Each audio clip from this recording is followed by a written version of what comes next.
Shri YS Bhaskar Reddy గారిని CBI వారు ఇంటికి వచ్చి అరెస్ట్ చేయడం జరిగింది. నిజంగా అనూహ్యంగా ఊహించని పరిస్థితుల్లో జరిగింది. చాలా మాటలు కూడా రానంత బాధగా ఉంది నాకు. ఎందుకు ఈ పరిస్థితి వస్తూ ఉందో అర్థం కాల.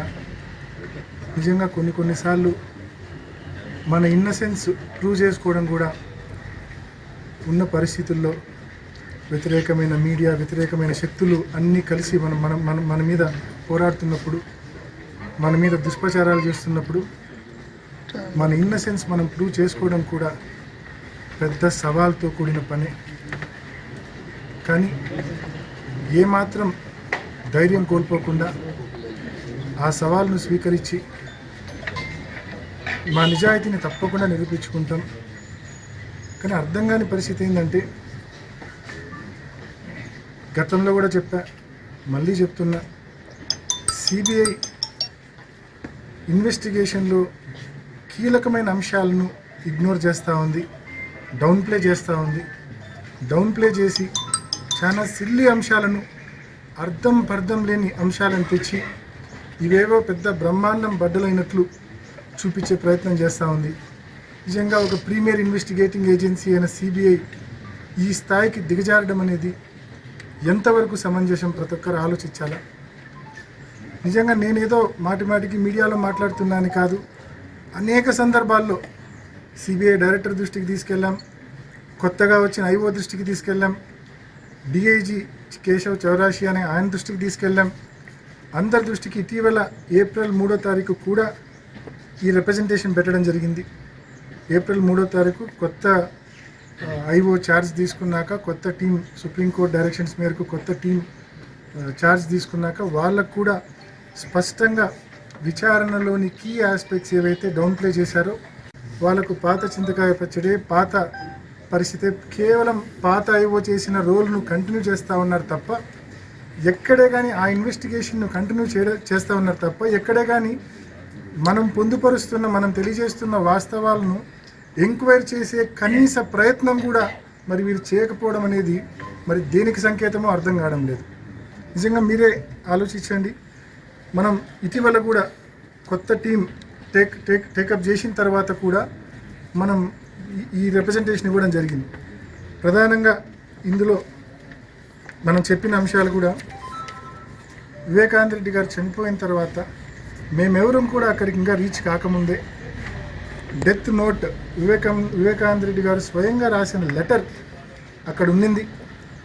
ఆ లెటర్ను ఆయన అల్లుడు రాజశేఖర్ గారు మరి ఇక్కడున్న పిఏ కృష్ణారెడ్డికి ఫోన్ చేసి ఆ లెటర్ను, ఫోన్ను దాచిపెట్టమని చెప్పి స్పష్టంగా ఆదేశాలు ఇచ్చారు. ఆ లెటర్లో ఏముందో కృష్ణారెడ్డి చదివి కూడా వినిపించాడు రాజశేఖర్ గారికి. స్పష్టంగా మర్డర్ అని తెలుసు, కానీ ఆ లెటర్ను దాచిపెట్టమని చెప్తారు. పోలీసులకు కనీసం సమాచారం ఇయ్యరు. నిజంగా మర్డర్ అని తెలిసిన తర్వాత అక్కడ బ్లడ్ ఉందని తెలుసు, లెటర్ ఉందని తెలుసు. ఆ లెటర్లో స్పష్టంగా ఆయన్ను కొట్టి చంపబడ్డారని చెప్పి ఆయనే స్వయంగా రాసిన లెటర్ ఉంది, స్వయంగా రాసిన లెటర్ ఉంది. అంత క్రిస్టల్ క్లియర్ ఇన్ఫర్మేషన్ ఉన్న పోలీసులకు చెప్పకపోగా ఆ లెటర్ను దాచిపెట్టమని చెప్పడము ఎంతవరకు సమంజసం? మరి అటువంటి ఉద్దేశాలున్న వారు నాకు ఫోన్ చేసి శివప్రకాష్ రెడ్డి అక్కడికి పొమ్మని చెప్పి చెప్పడం నిజంగా దేనికి సంకేతమని? మీ ఉద్దేశాలు ఏంది నన్ను పొమ్మని చెప్పడంలో? ఎందుకు నన్ను పొమ్మన్నట్టు? ఏమాత్రం మీరు వాస్తవాలు చెప్పకుండా నా పాటికి నేను జమ్మలమడుగుల ఎన్నికల ప్రచారానికి ఆ రోజు జీకే కొండారెడ్డి అనే ఒక లీడర్ పార్టీలో జాయినింగ్ ఉన్నింది. ఉదయాన్నే ఇంటి నుంచి బయలుదేరాం, 3-4 వెహికల్స్ కాన్వాయ్లో బయలుదేరాం. మార్గమధ్యంలో ఆ కాల్ వస్తే కరెక్ట్గా మన కృష్ణాలయము బొగ్గుడిపల్లె సర్కిల్ మధ్యలో కాల్ వస్తే వెంటనే 4 బండ్లు యూటర్న్ తీసుకొని, శివప్రకాష్ రెడ్డి గారు ఫోన్ చేసిన వెంటనే 4 బండ్లు యూటర్న్ తీసుకొని వివేకం సార్ ఇంటికి పోవడం జరిగింది. పోయిన వెంటనే కృష్ణారెడ్డి బాడీ చూపించినాడు. బ్లడ్, ఆ పరిస్థితుల్లో బ్లడ్, బాడీ చూసి నిజంగానే షాక్కు గురై బయటకు వచ్చి, ఒక బుద్ధుండే వ్యక్తి, తెలివి ఉండే వ్యక్తి ఏ పని అయితే చేస్తాడో నేను అదే పని చేసిన. ఏం చేస్తాడు? తెలివి ఉండేవాడు, బుద్ధి ఉండేవాడు పోలీసులకు సమాచారం ఇస్తాడు. గంట ముందే సమాచారం ఉన్న రాజశేఖర్ పోలీసులకు చెప్పడు. మర్డర్ అని తెలిసి కూడా పోలీసులకు చెప్పడు. నేను పోయిన వెంటనే, చూసిన వెంటనే, బయటకు వచ్చిన వెంటనే బాధ్యత కలిగిన వ్యక్తిగా నేను పోలీసులకు సమాచారం ఇచ్చిన. చాలా బ్లడ్ ఉంది, తొందరగా రండి అని చెప్పిన. ఒక్కసారి కాదు, 3 సార్లు ఫోన్ చేసిన. నేను ఫోన్ చేసిన దాదాపు 35 నిమిషాలకు శంకరయ్య గారు వస్తారు, సిఐ గారు. నేను ఆ 35 నిమిషాల్లో 3 సార్లు ఫోన్ చేసిన, ఒకసారి కాదు. అంటే దట్ షోస్ నేను ఎంత తొందర పెట్టాను అతన్ని రమ్మని చెప్పాను దానికి నిదర్శనం అదే 3 సార్లు ఫోన్ చేసినానంటే. ఇవేవి పట్టించుకోరు అసలు. మనమంట ఫోన్ చేసి నువ్వు రావద్దు, ఒక 3 బందోబస్తును పంపి అని చెప్పినామంట. వినడానికే చండాలంగా లేదా ఇది? ఎవడన్నా సీఏకి ఫోన్ చేసి, దట్టు మేము మాకు అస్సలు సరిపోను ఒక సీఏ ఆయనకు ఫోన్ చేసి ఇట్లా వివేకం సార్ చనిపోయినాడు, నువ్వు రావద్దులే, 3 బందోబస్తుని పంపి అని చెప్పి చెప్పడానికి వినడానికి ఏమైనా అర్థం ఉందా? వీళ్ళు రాసే వర్షన్ అది. మరి ఆ ఉద్దేశం ఉన్నవాడు 3 సార్లు ఫోన్ చేస్తాడా? చేయడు కదా. మరి స్పష్టంగా 3 సార్లు ఫోన్ చేసి తొందరగా అని చెప్పినా మనము వచ్చినాడు. కానీ పోలీసులకు మొదటగా సమాచారం మనం ఇచ్చినా కూడా చివరికి మనల్నే దోషిగా చూపించే ప్రయత్నం జరుగుతూ ఉంది. అండ్ లెటర్ దాచిపెట్టింది కృష్ణారెడ్డి, రాజశేఖర్ గారి ఇన్స్ట్రక్షన్స్ మేరకు. మర్డర్ అని తెలిసింది రాజశేఖర రెడ్డి గారికి, ఫస్ట్ అందరికంటే తెలిసింది రాజశేఖర రెడ్డి గారికి. ఆయన పోలీసులకు సమాచారం ఇకపోయినా తప్పు కాదంట, ఆడికి పోయిన మాకు సమాచారం ఇకపోయినా తప్పు కాదంట, లెటర్ దాచిపెట్టినా తప్పు కాదంట. ఇవేవి విచారణ చేయరంట. కేవలం ఒకటే చెప్తున్నా, this is going as a person targeted investigation. ముందు చెప్పినా ఇప్పుడు చెప్తున్నా, ఫ్యాక్ట్ టార్గెటెడ్ ఇన్వెస్టిగేషన్గా జరగాలని మనం ఎప్పుడు కూడా అందరం కోరుకుంటా ఉన్నాం. నేను ఈరోజు కోరుకుంటా ఉన్నా, ఎప్పుడు ఇదే కోరుకుంటా. ఫ్యాక్ట్ టార్గెటెడ్ ఇన్వెస్టిగేషన్ జరగాల, పర్సన్ టార్గెటెడ్ ఇన్వెస్టిగేషన్ జరగకూడదు. అది తప్పు అని చెప్పి మరొకసారి చెప్తా ఉన్నాం. ఇక రెండో భార్య కోణం, ఇది కూడా పూర్తిగా ఇగ్నోర్ చేస్తూ ఉన్నారు. వివేకం సారు చాలా స్పష్టంగా 2010 సంవత్సరంలోనే ఆయన పేరు కూడా షేక్ మొహమ్మద్ అక్బర్గా పేరు కూడా మార్చుకొని పెళ్లి చేసుకొని రెండో భార్యతో ఒక బిడ్డను కూడా షెహన్ షా అనే ఒక బిడ్డను కూడా కనడము, కొడుకును కూడా కనడము. ఇవన్నీ కూడా జగమిగిలిన సత్యాలు. నేను మాట్లాడేటివి కాదు ఇవన్నీ కూడా. నేను ఈ రిప్రజెంటేషన్లో రాసిన ప్రతి పేరాకు నేను మీకు కూడా ఇస్తాను మాట్లాడిన తర్వాత. ఈ రిప్రజెంటేషన్లో నేను రాసిన ప్రతి పేరాకు కూడా కింద సిబిఐ విచారణలో ఏ విట్నెస్ నెంబర్లతో సహా దీంట్లో మెన్షన్ చేశాను. నేనేదో గాలి మాటలు గాలి కబుర్లు చెప్పడం లేదు. స్పష్టంగా ప్రతి పేరా కింద విట్నెస్ స్టేట్మెంట్ నెంబర్లు ఉంటాయి. దానికి పోయి తిరిగి చూస్తే నేను చెప్పింది వాస్తవమా కదా మీకే అర్థమవుతుంది. సో ఈ రకంగా పూర్తిగా ఈ సెకండ్ వైఫ్ కోణాన్ని, ఆమెకు ఆ బిడ్డకు ఆయన ఆస్తి రాసివ్వాలనుకున్న కోణాన్ని, ఇంట్లో దొరికిన స్టాంప్ పేపర్స్ను, నోటరైజ్డ్ విల్స్ను, ఇవన్నీ కూడా పక్కదారి పట్టించారు.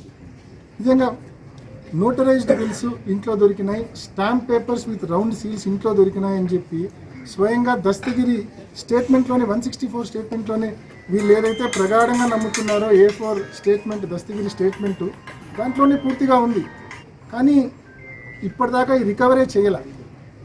చాలా స్పష్టంగా వివేకం సార్ను కొట్టక ముందు, కొట్టిన తర్వాత, ఆయన చనిపోయిన తర్వాత 1కి 3 సార్లు ఆ పేపర్స్ అన్నీ కూడా థరోగా వెరిఫై చేసుకున్న తర్వాతనే ఇంట్లో నుంచి బయటికి వెళ్ళామని చెప్పి ఆ స్టేట్మెంట్లో స్పష్టంగా పొందుపరిచారు. డాక్యుమెంట్స్ దొంగతనం చేయడం కాదా అది? స్టాంప్ పేపర్స్ దొంగతనం చేయడం కాదా అది?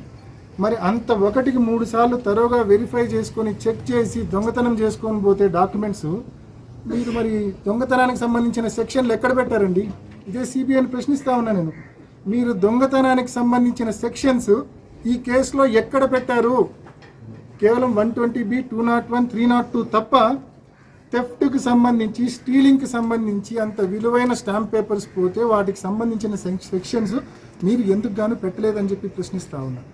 అదేవిధంగా అదే దస్తగిరి అదే స్టేట్మెంట్లో, తనిచ్చిన స్టేట్మెంట్లోనే, it was my idea to make Vivekananda Reddy write the letter in the name of Prasad, driver Prasad, so that the whole issue is diverted to Prasad అని చెప్పి ఆయన స్వయంగా చెప్తాడు.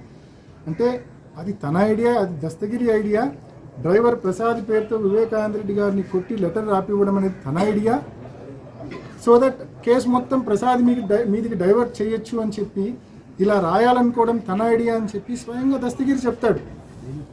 అది కూడా ఒక వ్యక్తి తప్పు చేసి వేరే వాళ్ళను ఫాల్స్గా ఇంప్లికేట్ చేసే ప్రయత్నం చేస్తే చట్టపరంగా ఐపీసీలో కొన్ని సెక్షన్లు ఉన్నాయి. మరి ఆ సెక్షన్ల కింద ఎందుకు కేసు కట్టడం లేదో A4 మీద నాకు అర్థం కావడం లేదు. ఆ సెక్షన్లు ఎందుకు వర్తింపై? ఇప్పుడు ఒక వ్యక్తి తాను చంపి సంబంధం లేని మరొక వ్యక్తి పేరు అక్కడ రాపించినాడంటే అది తప్పకుండా ఐపీసీలో కొన్ని సెక్షన్లు దానికి వర్తిస్తాయి.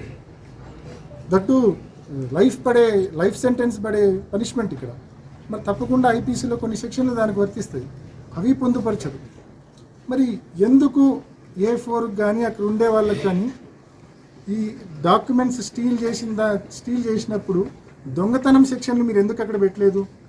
అంటే ఆ సెక్షన్లు పెడితే మీరు అనుకున్న దిశలో మరి కేసు రాదనా? మరి కేసు వేరే వైపు వెళ్తుందనా? ఏ ఉద్దేశంతో మీరు అక్కడ దొంగతనం జరిగినా కూడా డాక్యుమెంట్స్ చోరీ కాబడ్డా కూడా ఎందుకు థెఫ్ట్ సెక్షన్స్ అక్కడ పెట్టలేదనేది నిజంగా నా సూటి ప్రశ్న సిబిఐ.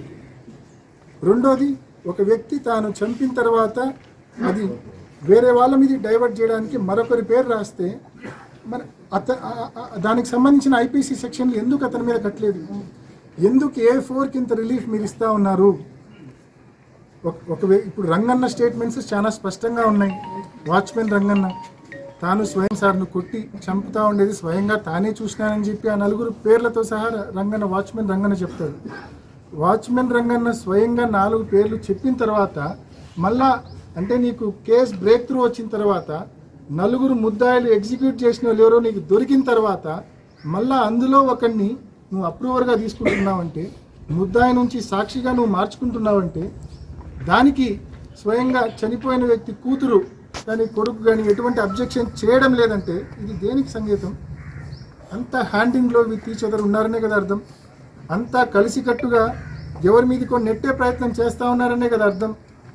ఎంతో తెలివిగా మామూలుగా ఈ ఇండియన్ ఎవిడెన్స్ యాక్ట్ ప్రకారం, ఈ అప్రూవర్ యాక్ట్ ప్రకారము అప్రూవర్ చేసిన తర్వాత కేసు మొత్తం ట్రయల్ పూర్తయ్యే వరకు జైల్లోనే ఉండాలి. దాని నుంచి తప్పించుకోవడం కోసం, ఆ చట్టం నుంచి తప్పించుకోవడం కోసం చాలా కన్వీనియంట్గా తనని అప్రూవర్గా మార్చక మునిపే అతని పేరుతో యాంటిసిపేటరీ బెయిల్ వేపిస్తారు. A4 పేరుతో, దస్తగిరి పేరుతో యాంటిసిపేటరీ బెయిల్ వేయించి సిబిఐ స్వయంగా కడప కోర్టులో కౌంటర్ వేస్తుంది. నో అబ్జెక్షన్ తెలుపుతుంది, మాకు ఎటువంటి అబ్జెక్షన్ లేదు ఇతనికి బెయిల్ ఇస్తే అని చెప్పి. సో ఆటోమేటిక్గా బెయిల్ వస్తుంది. అంటే ఈ రకంగా అతనికి యాంటిసిపేటరీ బెయిల్ మీరు ఇప్పించడము, ఎటువంటి అపోజిషన్ లేకుండా, ఎటువంటి అబ్జెక్షన్ లేకుండా ఇప్పించడము.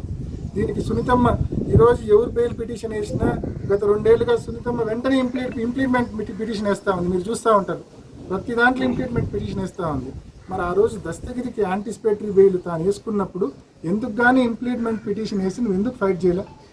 అంటే దాని అర్థం మా సునీతమ్మ గారు అయితేనేమి, సిబిఐ టీం అయితేనేమి, వీళ్ళందరూ కలిసికట్టుగానే ఇన్వెస్టిగేషన్ ఒక పర్టికులర్ డైరెక్షన్లో, ఒక పర్సన్ టార్గెటెడ్ డైరెక్షన్లో దీన్ని తీసుకెళ్లే ప్రయత్నం చేస్తూ ఉన్నారనే దానికి ఇంతకంటే నిదర్శనం మరొకటి ఉండదు. అంటే మీరు ఒక అప్రూవర్ థియరీ అనే ఒక అబద్ధాల మీద కట్టిన కట్టడం ఇది నిలబడదు. తప్పకుండా మీరు ఎంత ఇబ్బంది పెట్టినా సరే మా నిజాయితీని మేము నిరూపించుకుంటాం. మా మంచితనం తప్పకుండా నిలబడుతుంది. అది ఏ స్థాయికి పోయినా సరే తప్పకుండా ఫైట్ చేస్తాం. న్యాయస్థానాల మీద మాకు పూర్తి నమ్మకం ఉంది, పూర్తి గౌరవం ఉంది, వ్యవస్థల మీద మాకు గౌరవం ఉంది. తప్పకుండా ఫైట్ చేసి we will come out as innocent people definitely. And I still say justice prevail కావాలా. హాయ్ ఫ్రెండ్స్, మా టుడే టుమారో యూట్యూబ్ ఛానల్ చూస్తున్నందుకు చాలా థ్యాంక్స్. మరిన్ని లేటెస్ట్ వీడియోస్ కోసం వెంటనే సబ్స్క్రైబ్ చేయండి. అలాగే ఈ బెల్ ని కూడా రింగ్ చేసేయండి. మా నోటిఫికేషన్స్ అన్ని మీ మొబైల్లో వస్తాయి. అలాగే మా